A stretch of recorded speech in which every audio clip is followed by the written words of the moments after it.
So we mentioned the flowers on the last episode, and we spoke about Vito, who was a character. Very, very nice, fun-loving guy. But he was a major character in Calibishie at the time. He lived by the bay, close to Idel I said. And he always had a pipe. Nice man. Very, very interesting person. Good person to speak with. Anyway, so I believe when the construction of the road was done, the flowers, of course, were hurt and damaged in the process. And we replanted the flowers, but it was never the same again. I hope you remember, those of you who remember SINTRA. Because it was a major operation, you know. We had never seen that kind of infrastructural development. In fact, the roads in Calibishie was built before us. And it was maintained through public works and whatever. But when SINTRA came, they had to grade the whole thing over. They were big rakers. Rakers, they call them? Or I think rakers. There were some big caterpillars, but they had big rakes at the thing, like a huge rake. And they would just rip up the entire road. And then a grader would come and grade it up.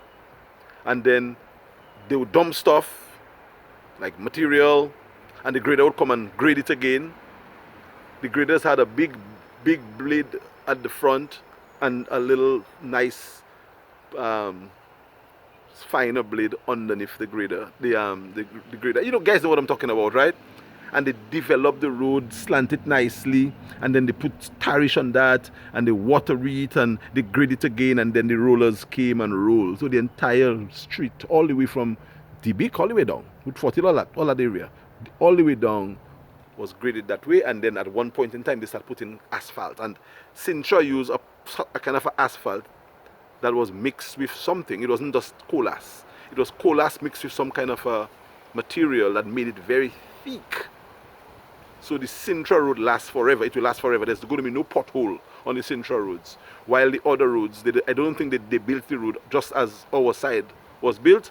That's why you find potholes in the other area. I think the SINTRA company was a better road company. So I'm saying this in my memory to remember that when that grading was done, the flowers were damaged. Almost 90%, 100% of the flowers, because they had to take off the flowers, widen the road, grade the road and stuff like that, make drains and so. And we replanted the flowers, but the Calibishie flower never remained the same after the 80s, after SINTRA.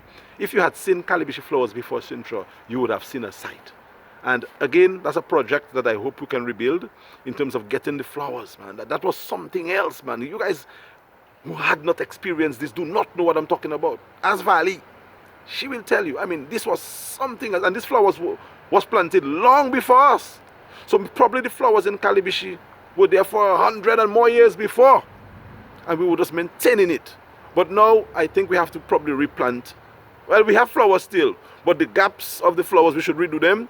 And there were little gates. Certain people had little gates. You know, it was just something else. Probably this is utopian, the way I speak about Calibishie. Probably you might say that I want to go back to the past. Not necessarily. I'm just trying to show you, give you a picture of what Calibishie was, and probably what Calibishie can continue to be in terms of the pride that the people placed on the environment. So I believe that is the story of the flowers in Calibishie. When the roads came in and the flowers were taken out, they were not fully placed back in.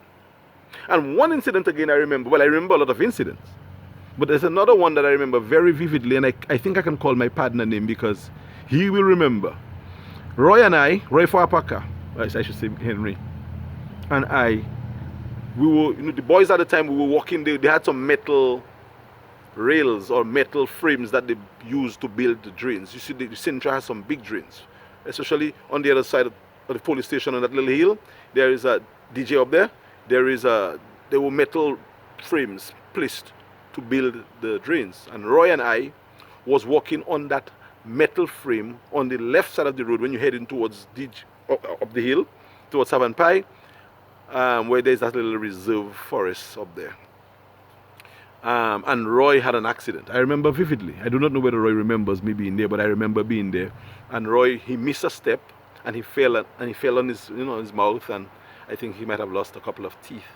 So Roy, I remember that Roy, and I was there. Could have been me too, because we were troublesome boys running on that railing. It's a very dangerous thing to do. And Roy got hurt that day, and I remember going with him to his father, Henry, and how sorry I was. But we were kids, and well, not kids, I mean young boys, and we didn't realize the danger in it. So I hope I didn't unearth a painful episode for you, Roy. But that is where it happened in terms of he getting hurt on that drain that SINTRA made. It was something else. I was so sorry for my friend. And I remember that episode and other episodes too that I may not necessarily say, but I wanted to share this one, and I hope you understand, Roy, and you don't hold it against me for speaking about that very painful time of our boyhood. That's it on another episode here of Calibishie Chronicle.